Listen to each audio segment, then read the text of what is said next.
All right, so sorry, small technical issue that I had to solve before starting.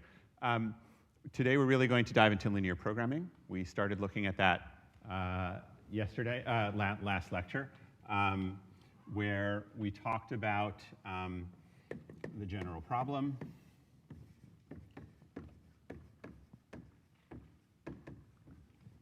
And I gave you the canonical form for a linear program.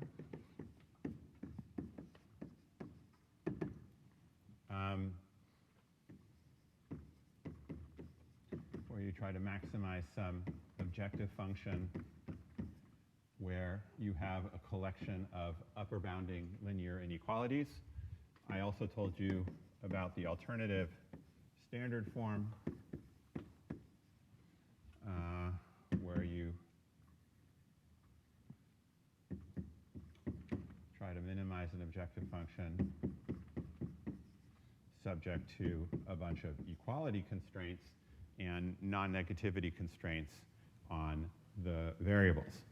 And I told you, our ultimate goal is to develop algorithms for solving these linear programs, but we're going to get there on a relatively long path. We're going to start by looking at linear systems of linear equalities rather than inequalities, which are easier. And we're going to sort of explore first the question of before looking for a solution, we're going to talk about verifying that a solution is correct. And we'll also talk about how to show in a verifiable way that there is no solution. And only after we understand those things will we really get into the question of solving. And we're going to practice that all with linear systems, and then we'll replicate that process when we're looking at linear programs and systems of linear inequalities. So for linear systems,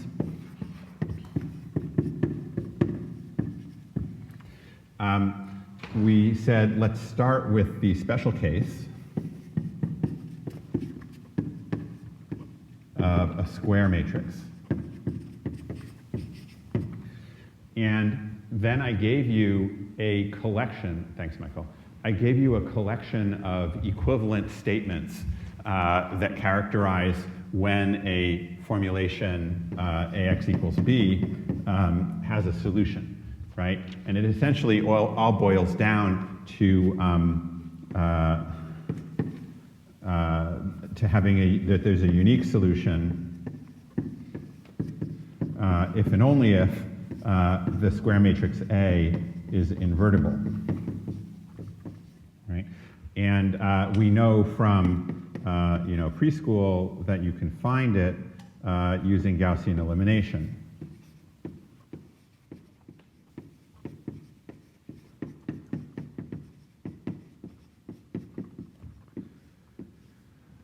But where I'd left things unfinished last time was to really ask, well, is that really a polynomial time solution? One of the things that we have to worry about is that while Gaussian elimination does involve a polynomial number of operations, it's not clear what's going on with the sizes of the numbers. So we need to talk even before we get to algorithms, just about whether it is possible to write down the solution in finite space or even better, in polynomial space, right? There's at least some concern that maybe the solution involves irrational numbers, so you won't be able to write it down at all, let alone check it for correctness and things like that. Okay, so this is something that we ignored before. We did say that for integers, right, the size of an integer is equal to the number of bits of that is used to represent that integer. We also have understood, without really talking about it, that a rational number, the size, the amount of space that you need to represent it, of a rational like P over Q is just the size of the numerator plus the size of the denominator, right? If we talk about a vector, an n-dimensional vector, right, then roughly speaking, the size of that vector is just n times the size of the individual components, right? And similarly for a matrix.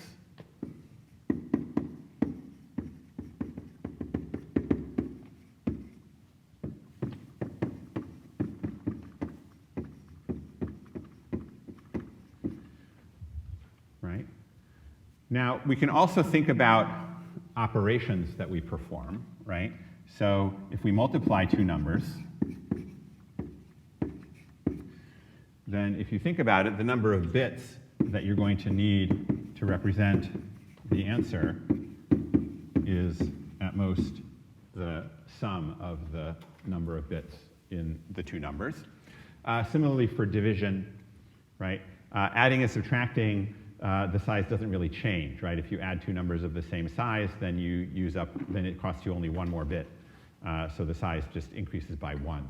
But multiplication and division, the sizes add. Okay. So the question now is, if we go through all of these operations that are needed to construct a solution to a linear system, what does that do to the what size numbers do we end up with? Okay. And so, again, before we get to algorithms, just in order to understand the size of the solution that we're going to need to write down, I'm going to talk about a different expression for the solution to the problem, right? So we know that to solve AX equals B, the solution is A inverse times B, right? That's what X is. So the question is, what is the size of A inverse times B? Okay. And in order to answer that question about the size of A inverse times B, let me start by asking about the size of A inverse. Okay. When we want to write down, right, we don't necessarily have to write down the inverse to get the solution, but if we can talk about what the size of this is, the size of a matrix vector product can be inferred from the rules that we described over here, right? When we generate this matrix vector product, we're performing a certain number of scalar multiplications and some additions. And if you think about it, this is going to be polynomial in M and N, which are the dimensions of the matrix.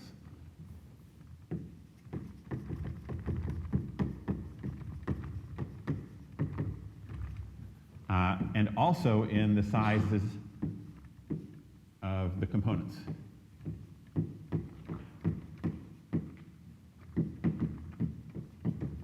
Of A and B. Right? So if we're able to bound the size of A inverse, it will also give us a bound on the size of A inverse B, and that will also be a bound on the size of X, the solution to AX equals B. So for that, we need to understand the size of A inverse. And for that, I claim we can use the representation where sort of A inverse is equal to 1 over the determinant of A times the matrix of cofactors of A, right? So this is the sort of brute force way to compute an inverse, as opposed to using Gaussian elimination, right? So in particular, the ij entry here is equal to the determinant, or sorry, the ij entry is just the determinant, or a sign term, plus j, times the cofactor, the determinant of aij, right? Sorry, this minus 1 is somewhere else. So you leave out the I and leave out rho I and from J in order to get this smaller matrix, and you take its determinant. So again, I'm rushing through this because I assume you've seen it before, but the point is you get the inverse by computing a bunch of determinants. So what that says is that the key question is, what is the size of a determinant of a matrix? Okay. And in order to answer that question, I'm going to give you a formula for determinant which you might not have seen, because it is so inefficient that even in high school you don't compute determinants this way. Okay. You can write the determinant as the sum over all possible permutations of the n rows and columns. You take the sign of that permutation, and then you take the product over all of the rows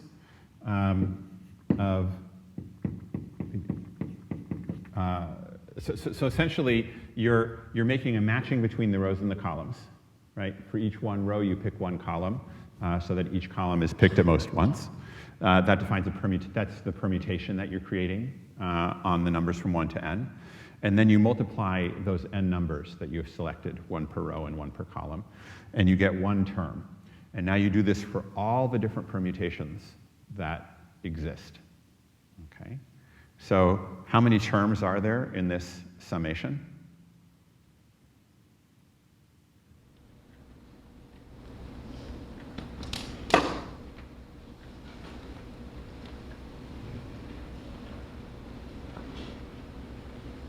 I'm summing over all permutations, then how many terms are there? N factorial. N factorial, right? So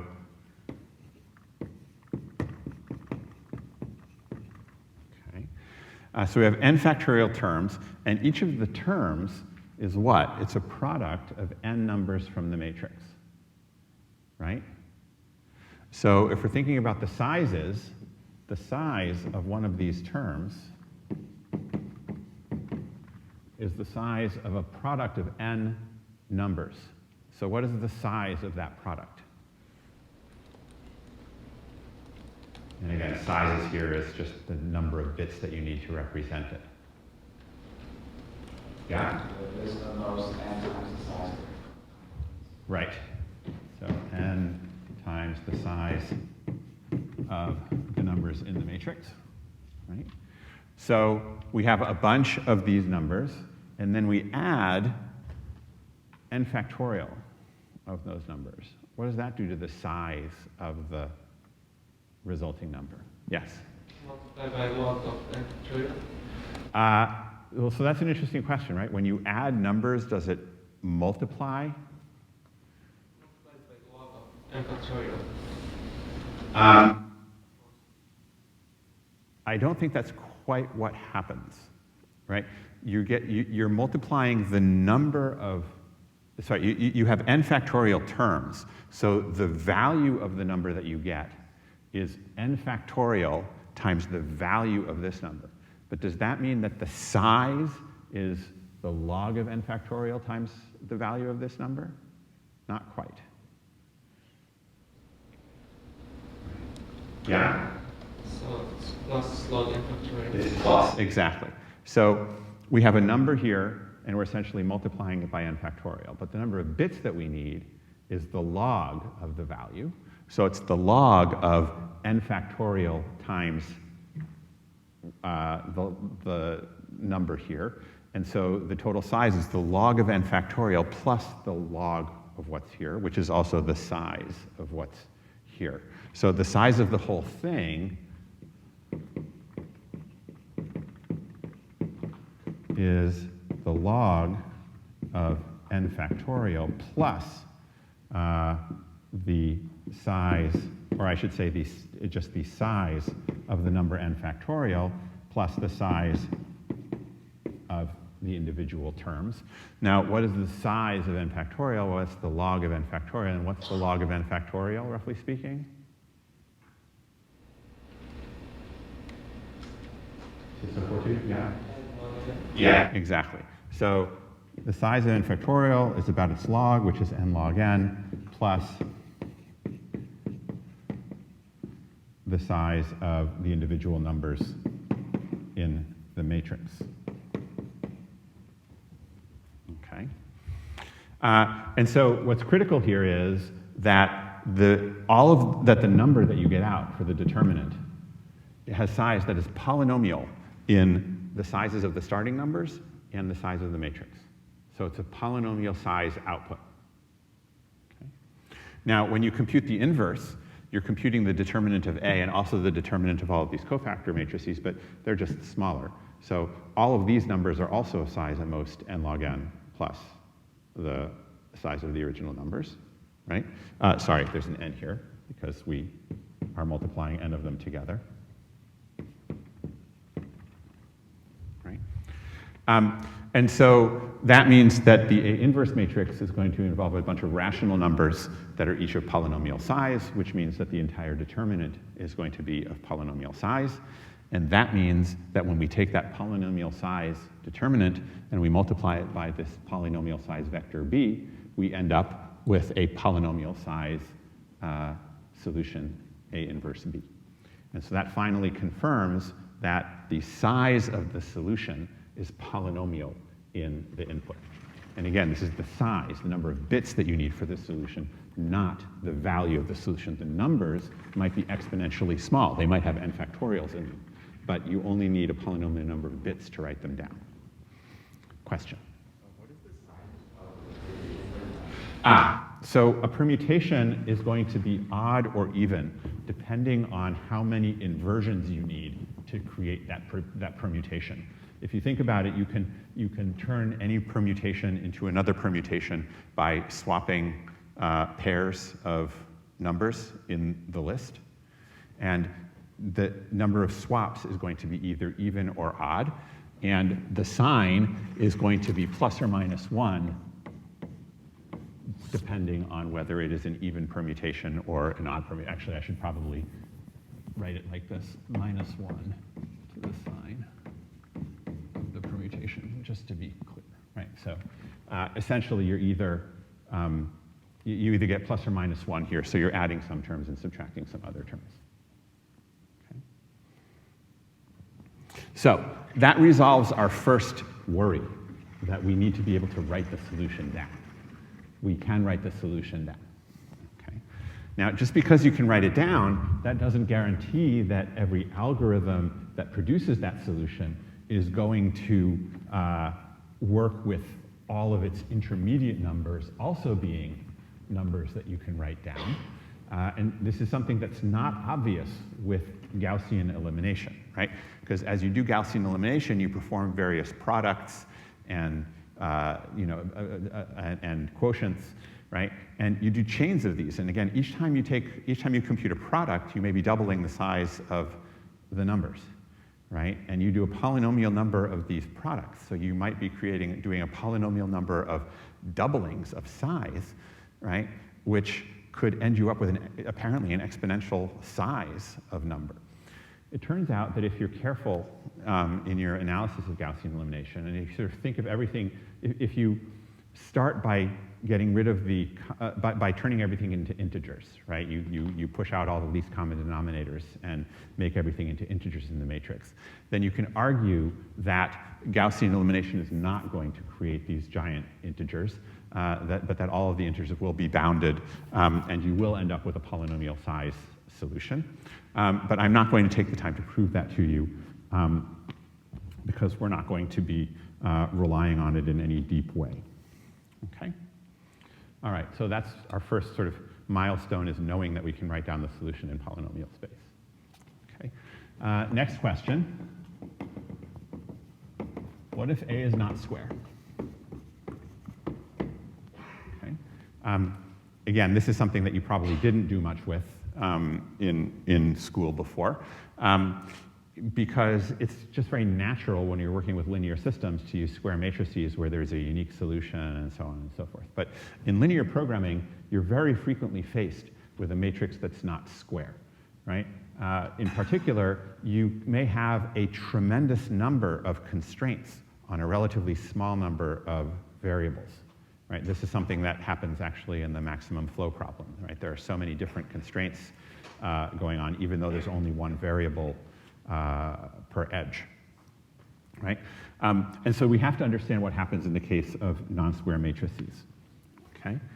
So if we write AX equals B, where A is not square, right? What this means is that the columns of A span B. B is some linear combination of the columns of A, and the mystery is, what is the linear combination of columns of A that gives you B? And so if you want to figure out whether this has a solution, right, what you can do is find a maximal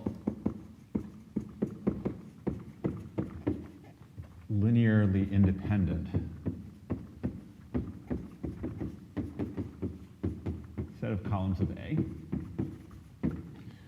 All right. If the columns of A span B, then you may have redundant columns in A, and you don't need those redundant columns. It's enough to take a basis of the space spanned by A, and anything which is spanned by A is spanned by those basis columns in A. So you can reduce A to a collection of linearly independent column vectors and still solve the problem, right? These span X if and only if A does. Okay. So what you can do next is extend this basis, or sorry, these linearly independent columns to a full basis of your n-dimensional space. And now, since these columns form a basis, you do have a square matrix, right? And so all of the things that we said about square matrices apply, right? You can use Gaussian elimination to find the solution, and it exists if and only if. It exists because the solution with this square matrix exists because you've created a full basis, right? So it has a non-zero determinant. So you can invert it, and you can find a solution. Let's call this this new matrix A prime, right? So we know that A prime X equals B has a unique solution because we've created a matrix that has linearly independent columns. Now, how do we look at that and decide whether AX equals B has a solution? Right, we've got this unique solution to A prime X equals B. What does that tell us about AX equals B?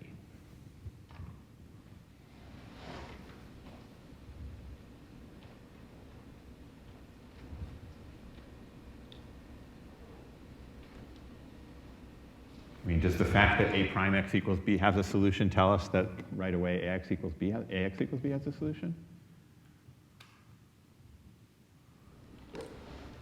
Yes? You have to have like 0 for the actual column. Exactly. So this is a solution for AX equals B if and only if the xi equals 0 on the added columns.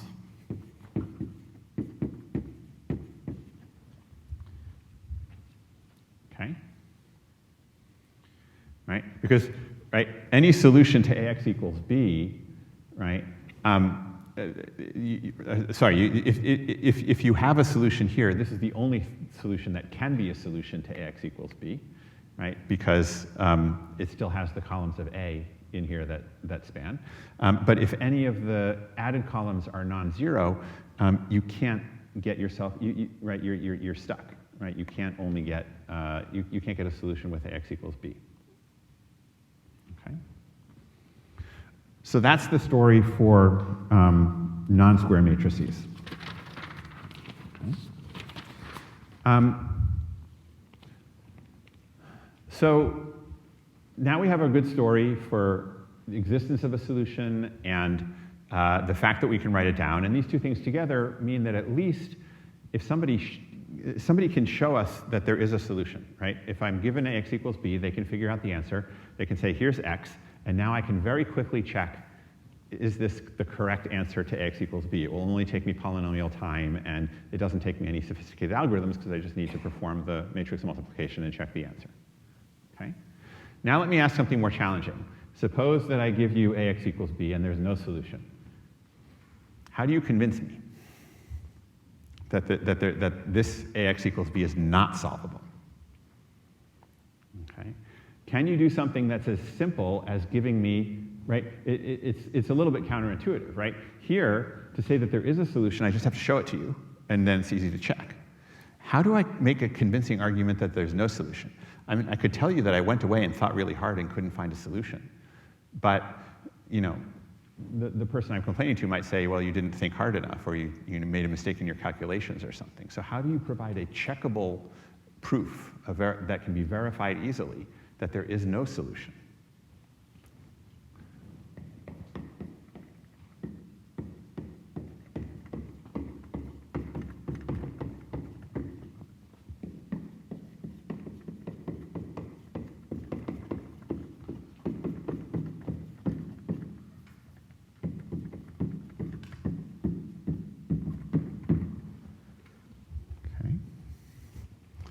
So we just said that ax equals b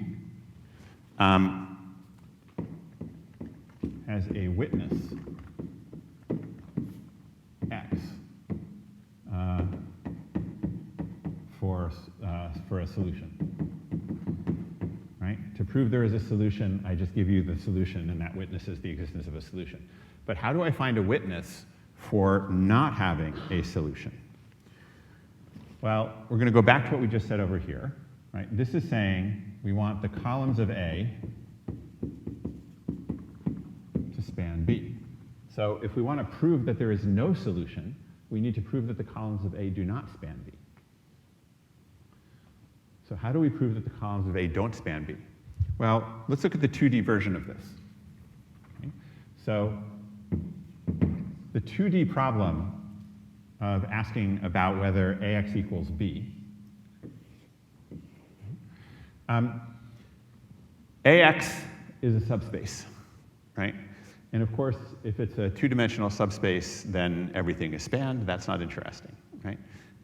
So where it's interesting is if ax is a one-dimensional subspace, okay? In other words, a line, okay? So the set of points ax forms a line through this two-dimensional space. Now, what does it mean when I say that ax does not span B? Geometrically. Well, it means that B is not on this line, right? B is up here somewhere. Okay, so this is an example where ax equals b does not have a solution. Now, how do I prove that ax equals b does not have a solution? Well, one of the things that we do in linear algebra is think about changing bases or decomposing the coordinates of a point in a different basis, right? So if I think from the perspective of the subspace AX, there is a portion of B, this vector B, that is within the subspace, and another portion that is perpendicular to the subspace, right? And so in that language, what does it mean to say that B is not in the subspace?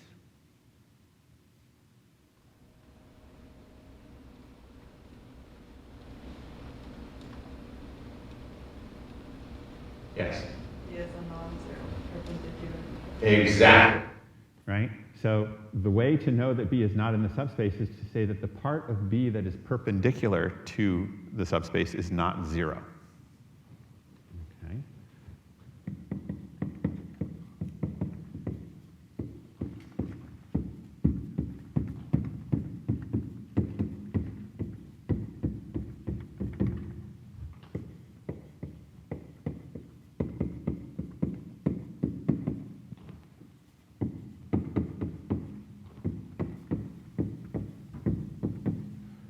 that perpendicular component is going to be our witness for the lack of a solution.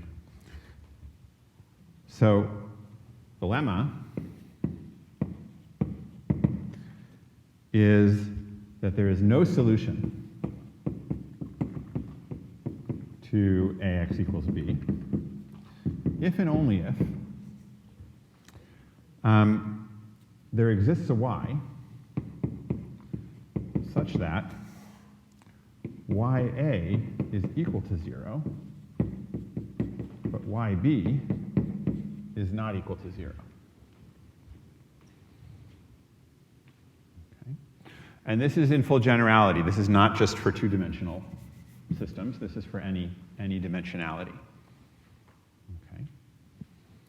But we can understand this by looking at the picture. So what is y?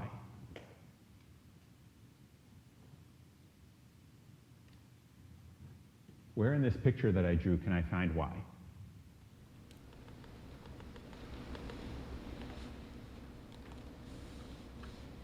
Yes. Why is that perpendicular 7? Exactly. Why is this perpendicular? I guess for fairness I should draw it, or for full accuracy I should draw it here. So y is the same, right? So in the two-dimensional case, right, the subspace AX, right, it's essentially just A is just a vector, right, pointing along the line, and X just scales that vector in order to map out the entire subspace, right? So y is clearly perpendicular to that vector A. So here, ya is equal to 0. On the other hand, y is is a component of B, right? And so of course y does not have a 0 dot product with itself, with B. Okay. But we can prove this out.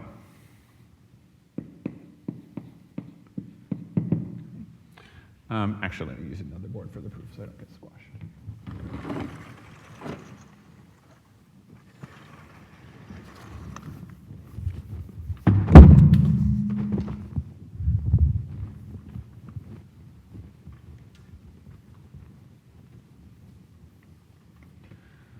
Proof. So I stated this as an if and only if. Okay. So suppose that there is a solution. So this is, suppose there is an x, right? Such that ax equals b. Let's just focus on that x. Is it then possible to have ya equal to 0, but yb not equal to 0?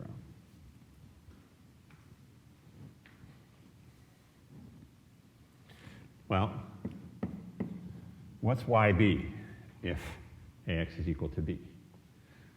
Well, it's equal to y times ax, right? But now I can move the parentheses.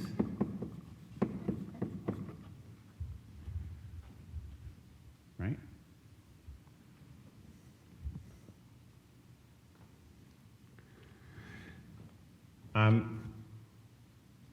So what that tells me is that if ya equals 0,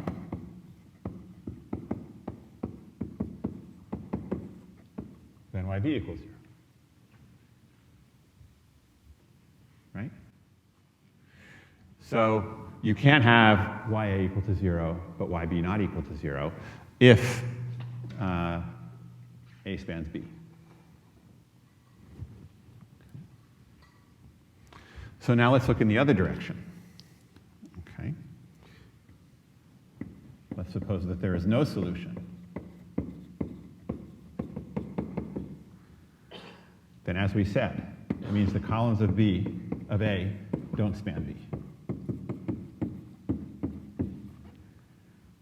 Okay. In other words, the set of points AX is a subspace excluding B. Okay. So write B as the parallel part and the perpendicular part, where the parallel part is inside of the subspace, and the perpendicular part is everything that's not in the subspace. Okay. But let's call this y, this perpendicular part. Okay. Then, just as we saw in the picture, okay, because y is now perpendicular to the subspace, ya is equal to 0. But yb, which is just the perpendicular part of b times b, is not equal to 0. Right? It's actually equal to the square of the perpendicular part.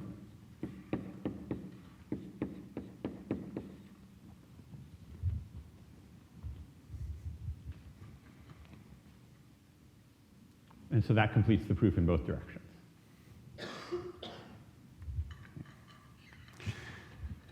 Now, what's interesting about this is that we have once again created a witness, right? Y is a witness for lack of a solution. Okay? If somebody gives me that witness, how easy is it for me to check that it's correct?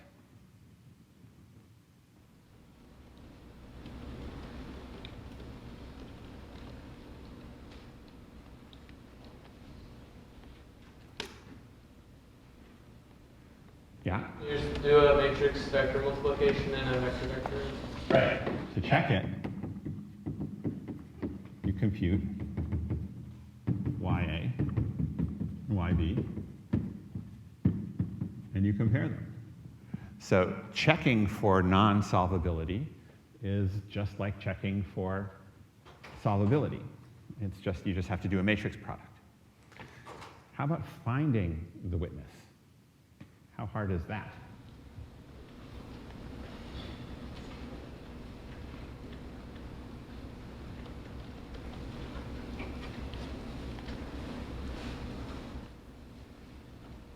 How do you find y?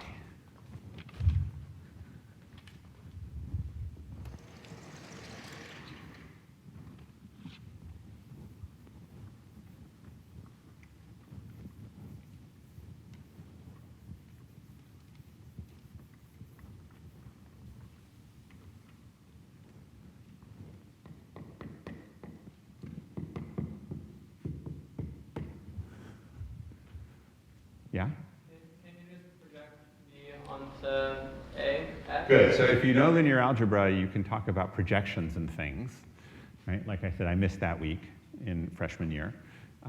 So let me just sort of tell a more direct story. If there is a y, then there's a y prime, or I can say then without loss of generality, I can assume that yb is equal to 1, right? Over here, I said that I just need yb to be not equal to 0, right? That's the condition. But if yb is not equal to 0 and I instead want yb to equal to 1, what should I do?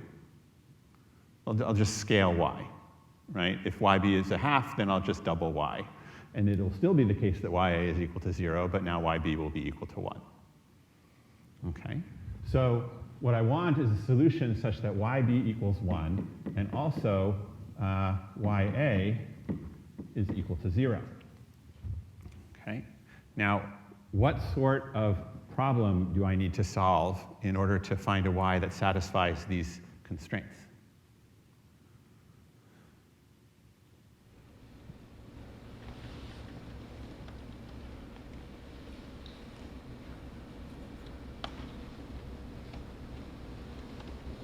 The answer to that might be too obvious, right? What do I have here? I have a collection of linear constraints, right? But that's what we've been spending all of our time talking about.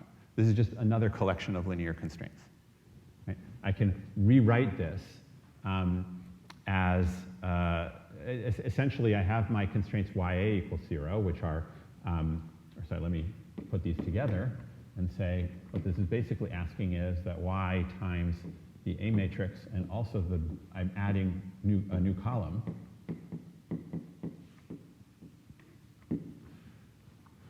Should be equal to the all zeros and then finally a 1. Right?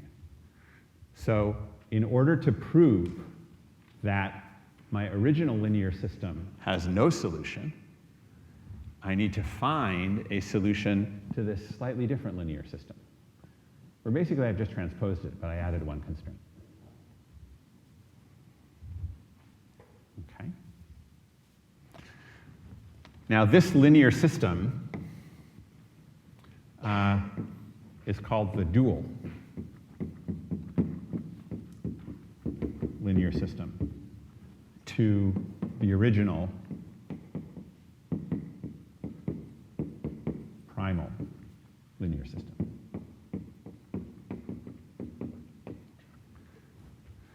And what's interesting about this dual is that exactly one of these linear systems has a solution.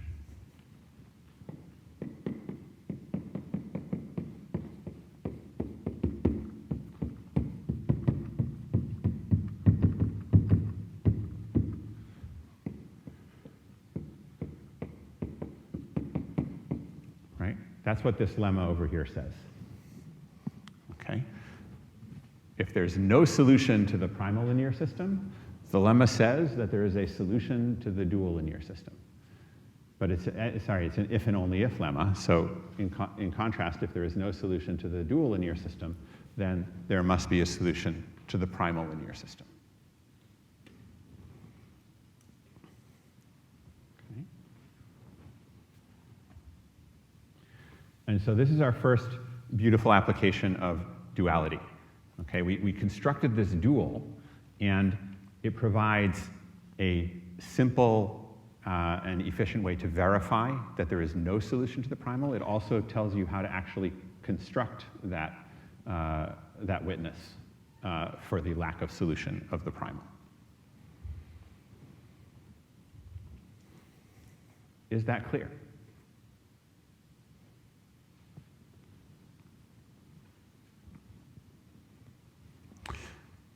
So, in summary, we're now done with linear systems. Okay? We know that the solution has polynomial size. We know that we can find it in polytime if it exists. We have a very simple witness that we can check the answer is correct. And we also have, we have a simple witness for the solution, namely the solution itself. We also have a simple witness for no solution, which we can also find in polynomial time. And equally trivially check. Just like it's trivial to check the primal solution. So there's this perfect symmetry. You can also check, it's pretty obvious since we're making this small change, that really the dual of this linear system is the primal linear system, right? They check each other, right? If you start with and say, is there a solution to ya equals c? Well, your witness for there not being a solution to that is going to be this ax equals b that we have over here. Or rather, ax equals 0. Okay. All right, any questions? Yes, go ahead. How do you find the witness for the solution in polynomial? Well, when we were talking about the primal problem, we talked about how it is possible to find a solution to the primal linear system in polynomial time using Gaussian elimination, or by you can compute the determinants in polynomial time and use Cramer's rule, right? So we know that solving a linear system can be done in polynomial time, and that the numbers that come out are polynomial sized. Okay? Well, the certificate of unsolvability is just, it's the solution to a different linear system. So we can find the certificate of unsolvability by solving this linear system, which can also be done in polynomial time, because we already talked about how you can solve a linear system in polynomial time. Yes?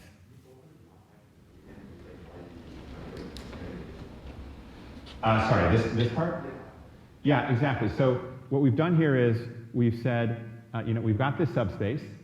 We can now, and what we have by assumption is that B is not in it. Okay? Now, if B is not in it, again, using our knowledge of linear algebra, right, we can decompose the vector B as the sum of a vector that is in the subspace and a vector that is perpendicular to the subspace, right? And so, this is the part of the vector in the subspace. This is the part of the vector that's perpendicular to the subspace. So essentially what we have is what's in the picture over here, right? This is B parallel, and up here is Y, which is B perpendicular. Okay, and right when you decompose a vector into components, right, the vector is not, because this perpendicular component is not 0, right? Its dot product with B is not going to be 0, and that means that, right, that's what we need, right? YB should not be equal to 0.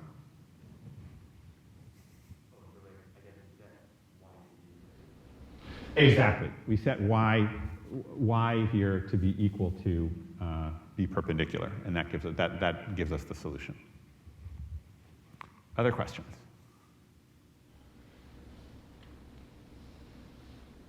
Yes.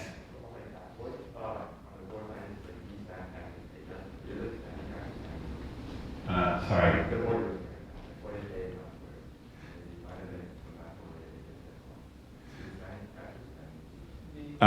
Thank you. B span B.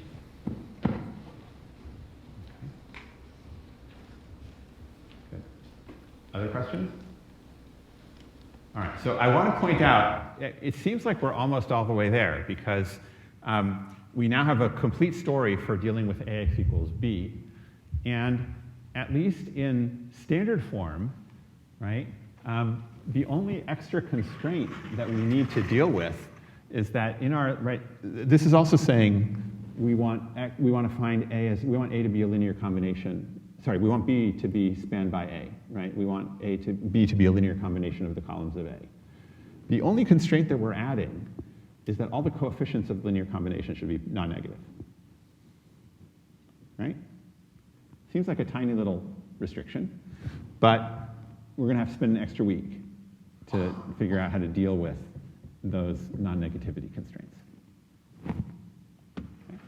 Just one little tweak, and all of a sudden the problem becomes very hard. Okay. All right, so we will start on that, but let's take a short break first.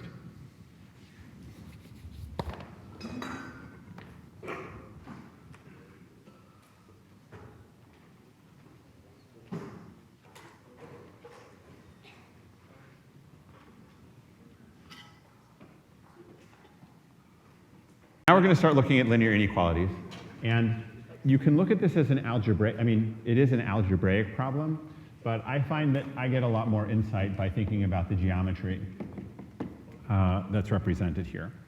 So what is the sort of intuitive picture of what's going on when you have a canonical form LP?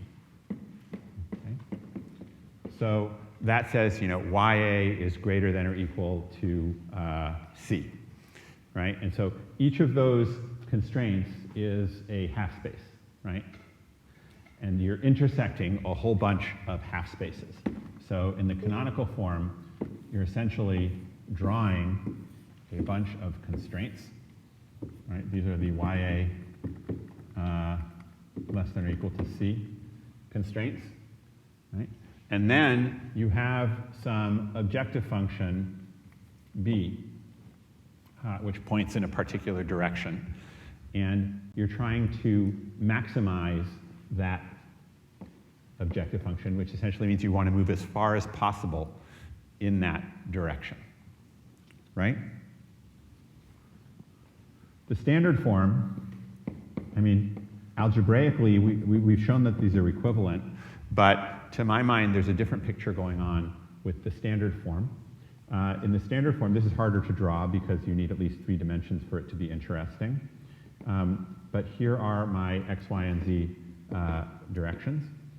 And the ax equals b constraint is some hyperplane in this ax equals, right, in this space.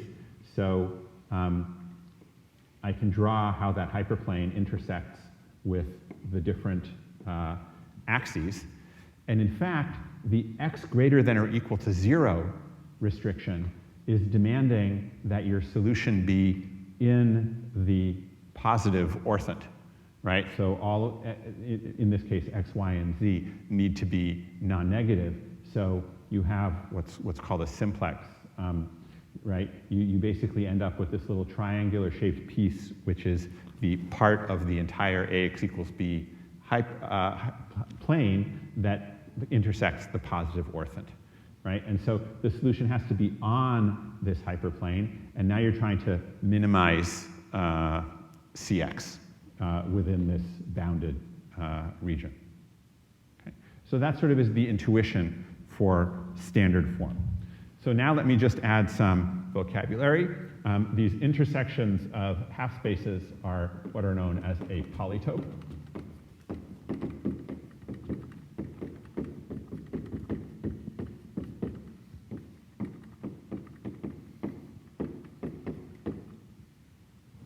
Okay. Sorry, I should say finitely many.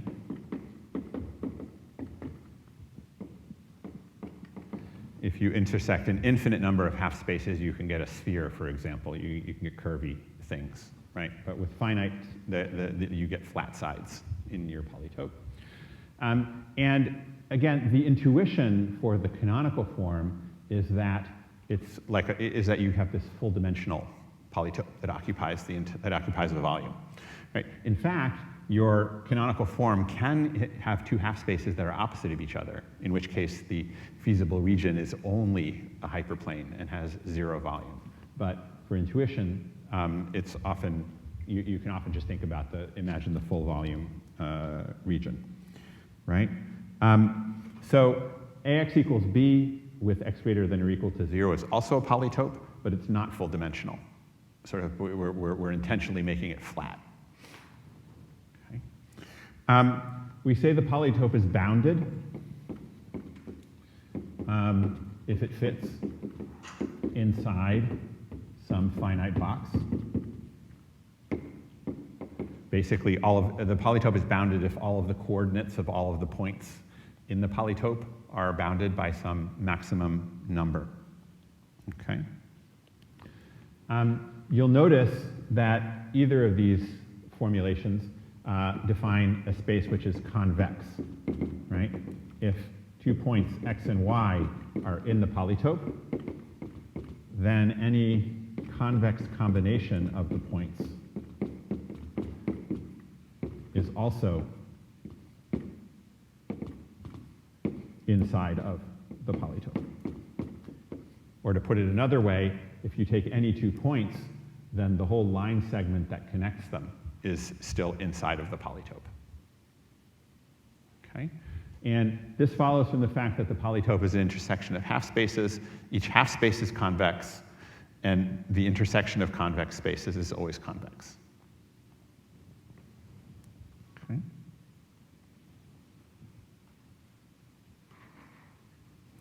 And in fact, this is not essential for the material, but the intersection of half spaces always defines a convex set.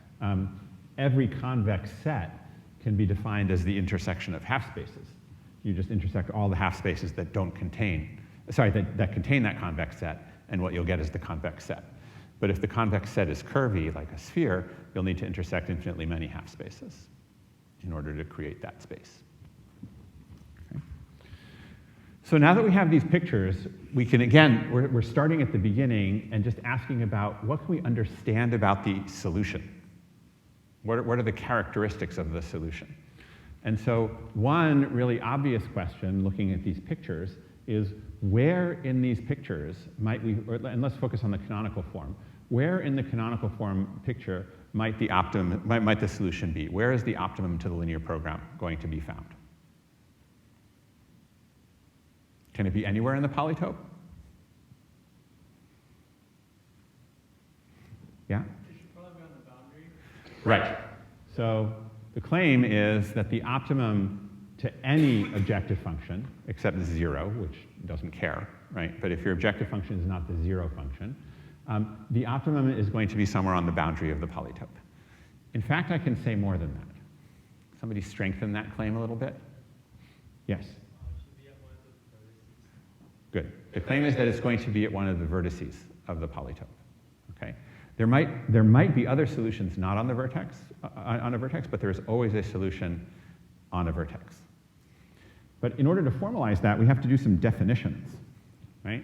So our starting intuition is that the optimum is never in the middle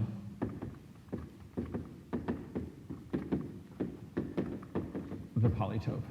Instead, we think it needs to be on the boundary, or even more so, in the corners of the polytope. So we have to sort of define the corners. Okay.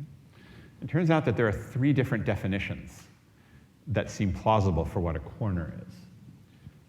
One of them, I'm going to use 3 different words. One of them is what's called a vertex. A vertex is any point of the polytope that is not a convex combination of 2 other points. Okay? That seems to be a sort of nice characterization of these corners, right? They're not between 2 other points of the polytope. Okay. Another way to characterize these corners is by what's called an extreme point, which is a point of the polytope that is the unique optimum for some objective function. In other words, it's any point that is the only point that is the farthest in some direction in this polytope. Okay. These are both geometric characterizations. The third is the most complicated, but also the most useful for algorithms. And that's what's called a basic solution. So to define this, I need some sub-definitions. I say that a constraint, ax less than or equal to b, or ax equals b,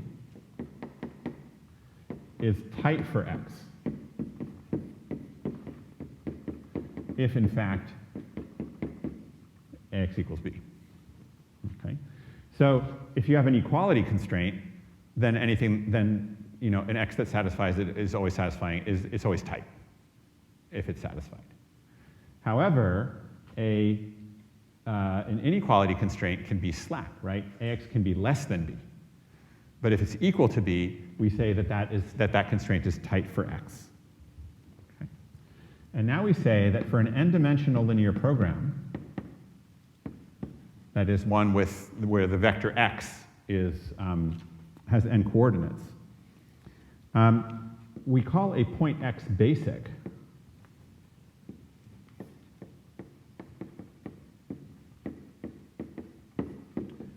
if all the equality constraints are tight,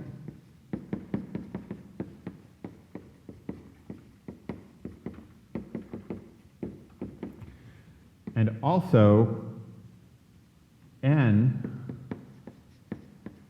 linearly independent constraints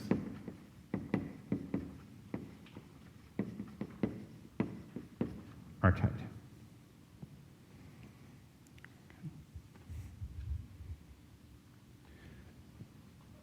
And to put this another way, the point x, I knew I needed to give it a name, x is at the intersection of the hyperplanes of n linearly independent constraints.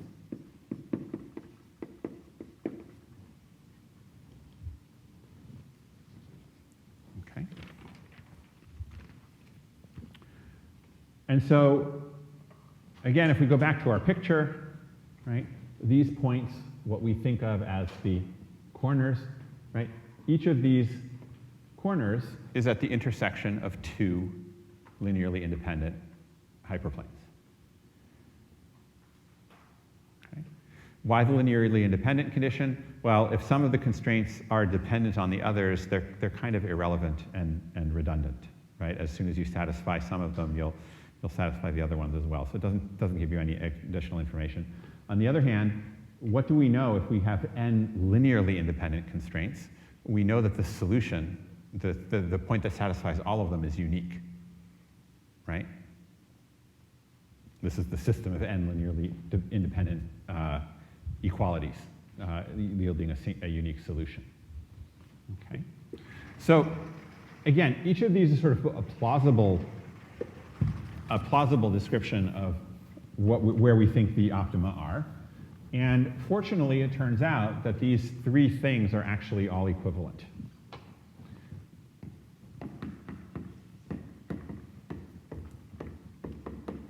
Oh, sorry, I have to add one little detail to the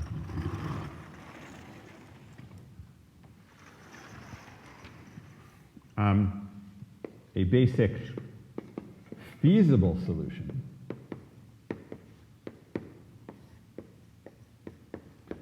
is any basic solution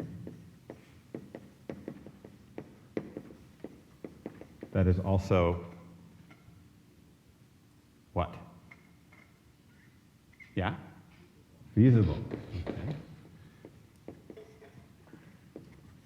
So again, going back to our picture, right?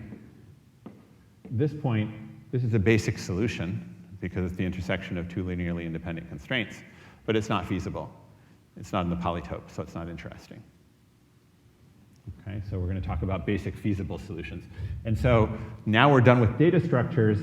Now this is what BFS stands for. Okay, no more graph search. Okay. So now all three of these things, vertex, extreme point, and basic solution, are equivalent. And I am going to prove most of this mostly. I'm not, right? You really want a chain of if and only ifs, but it involves a little bit more algebra than I want to do. So I'm going to give you sort of the general picture. Okay. So in particular, I'm going to start by showing you that any standard form LP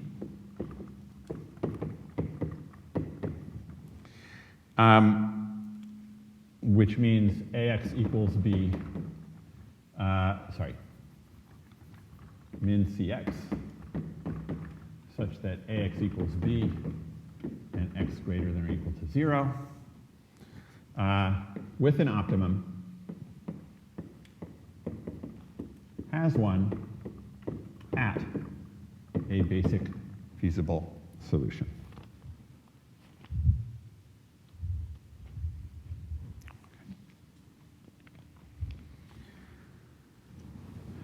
How do we prove this?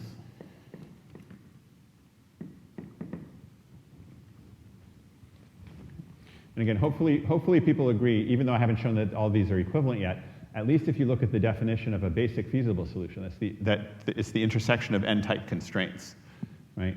That's a plausible notion of the corner of a polytope. And so I'm basically showing you that every standard form LP has a solution at a corner of the polytope. We'll come back to talking about vertices and extreme points. Okay.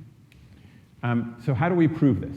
Well, let's suppose we have an optimum X that is not a basic feasible solution. Okay. What does that mean according to the definitions? Yeah? Some of the constraints are slack. So Right. Well, we have to be a little bit careful. The linear program is an n-dimensional linear program, right? N variables. We haven't said anything about how many constraints there are. We're going to use m to represent the number of constraints, and it may be much larger than n, and it may be that even at optimum, a lot of the constraints are slack. Okay? However, if we're not at a basic feasible solution, that tells us that fewer than n constraints are tight.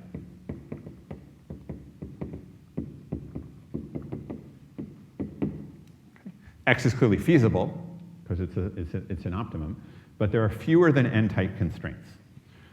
So what does it mean to have fewer than n tight constraints? Well, it means that there's some flexibility in where the optimum is, right? It means the opt can move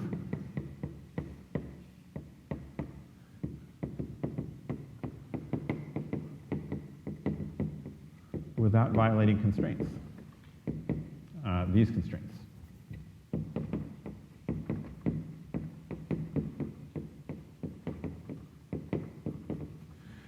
Right? So, for example, right, maybe our optimum is here. Okay, it can't be, but let's suppose. Right? Maybe the optimum is here. And so there are zero tight constraints. Well, if there are zero tight constraints, then any direction I move in, at least for a little while, I'm still not going to have any tight constraints, right? And so I'm certainly not going to be violating any constraints if I move in any direction. Okay? So if I assume this is the optimum, right, why don't I move in this direction? Seems to be making things better, which is good. Eventually, I might hit a constraint, and it'll get tight. Okay? So now I have one tight constraint. I still have less than two tight constraints. I claim I can still move in a way that doesn't violate my tight constraints, right? Namely, the tight constraints define a subspace that I can move in without violating them.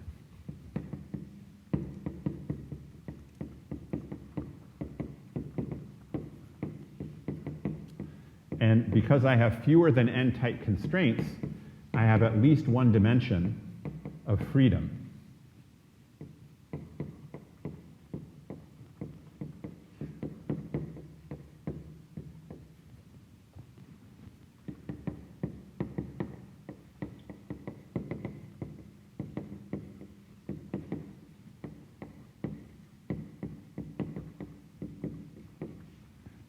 Okay, I have some freedom of movement. What might happen as I move to the value of the objective function of this linear program?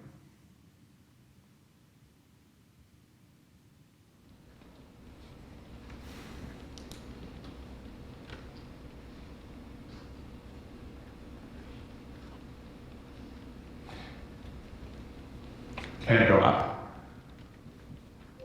If I move in this, right? So I have an optimum point, and I'm moving the point. Can the value of the objective increase? Actually, let me start with an easier one. Can the value of the objective decrease as I move?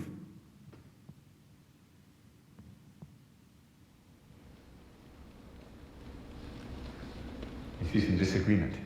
Somebody want to explain their position? Right? I'm at opt. Can the value of the objective decrease? Yeah? If you just look at that picture, then you could move like opposite to the direction of that increases your objective function. And so if I decrease the objective, if moving is able to decrease the objective, what does that mean about my starting point? This is a minimization problem, and I was at opt. Right. If I can decrease the objective by moving, then I wasn't at the minimum, right?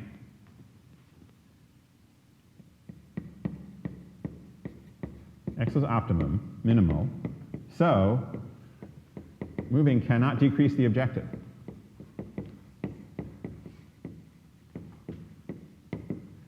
Right? Now, is it possible that by moving in some direction, I could increase the objective?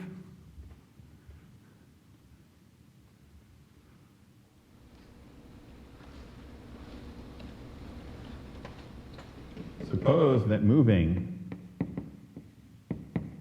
in direction D increased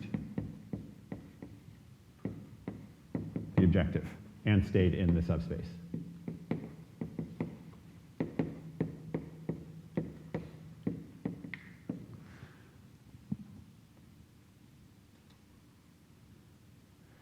Well, then what would happen if I moved in direction minus D?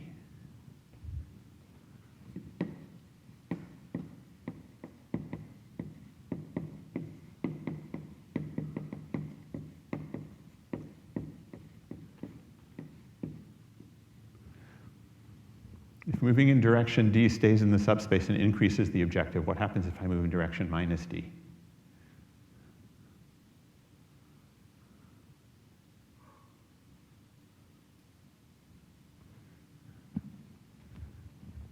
Yes? Yeah, right? If I move in if moving in one direction increases the objective, then moving in the opposite direction will decrease it.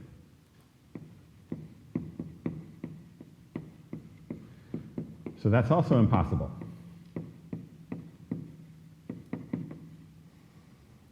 Right? So in fact, moving does not change the objective function.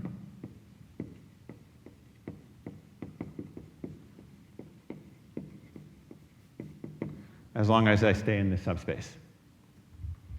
Okay, if I'm assuming, again, this is assuming that I'm at opt, and I move inside the space of tight constraints. Okay.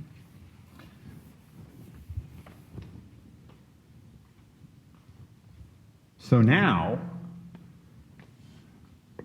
what we're going to do is move in a direction.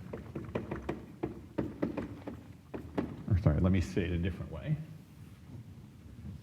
There exists a direction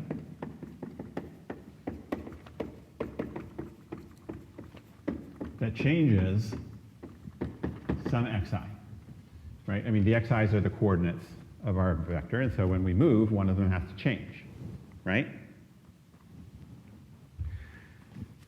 Now, the direction might be increasing that xi, or it might be decreasing it.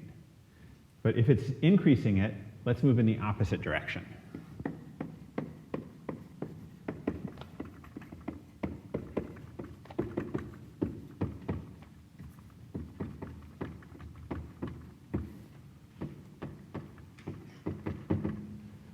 Okay? Everybody believe that there is such a direction? Okay, so I'm at an optimum point. I am now moving in the space of tight constraints in a direction that decreases some xi. It may decrease many of them, but at least one is decreasing. If I keep moving in this way, what has to happen?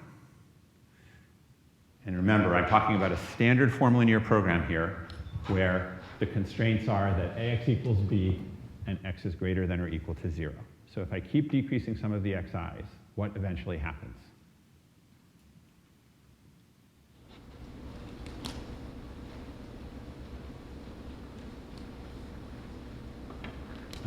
Yes? It eventually reaches 0. Exactly. Eventually, some new xi reaches 0. What does that mean, that a new xi has reached 0?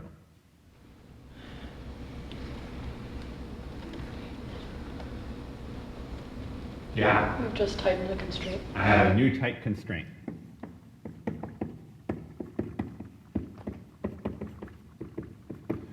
So what I've shown you is that if I don't have n-tight constraints, then I can move my point to make another constraint tight. Okay? And I can repeat this process at most n times until I have n tight constraints, i.e., I have a basic feasible solution.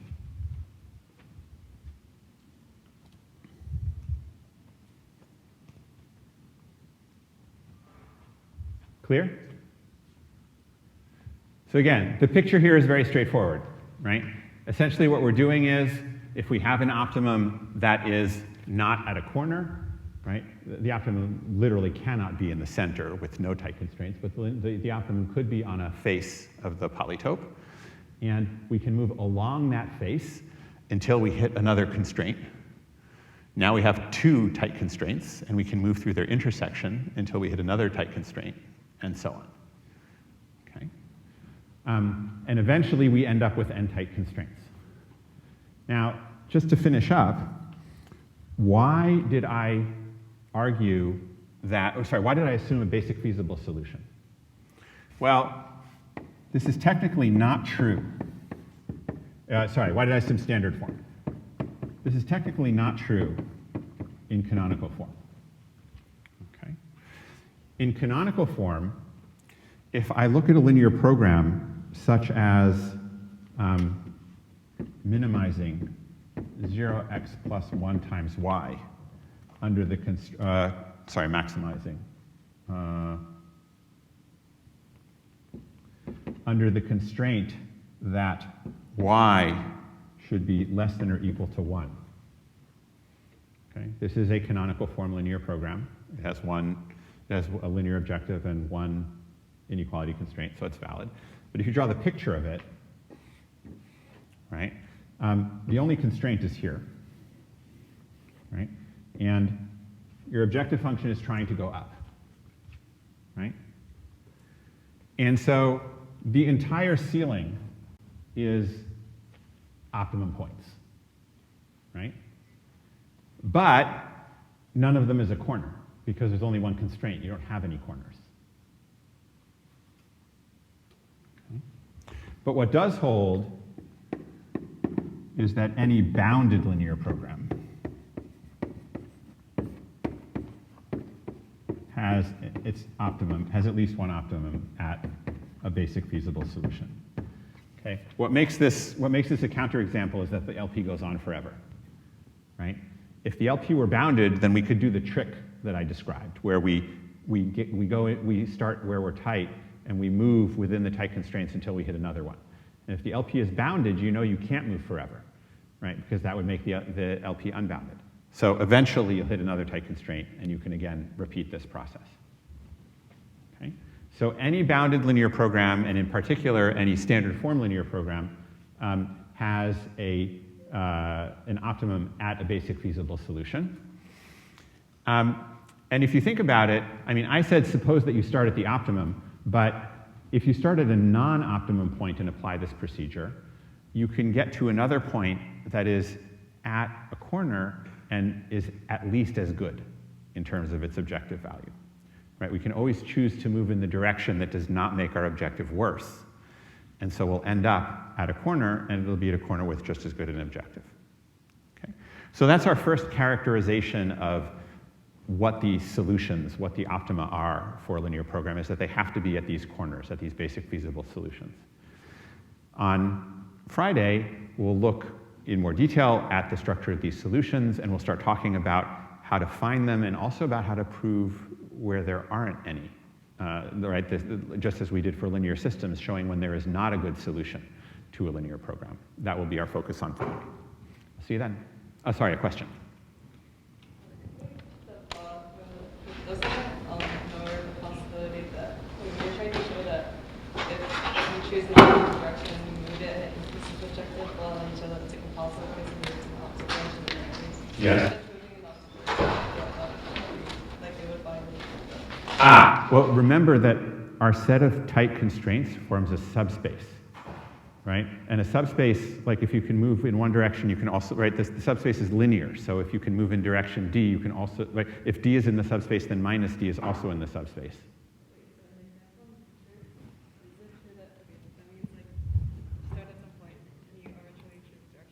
Yeah, so the story is if I'm on this point and I say, okay, moving in this direction decreases the objective function. Well, moving in the opposite direction on the line increases the objective function.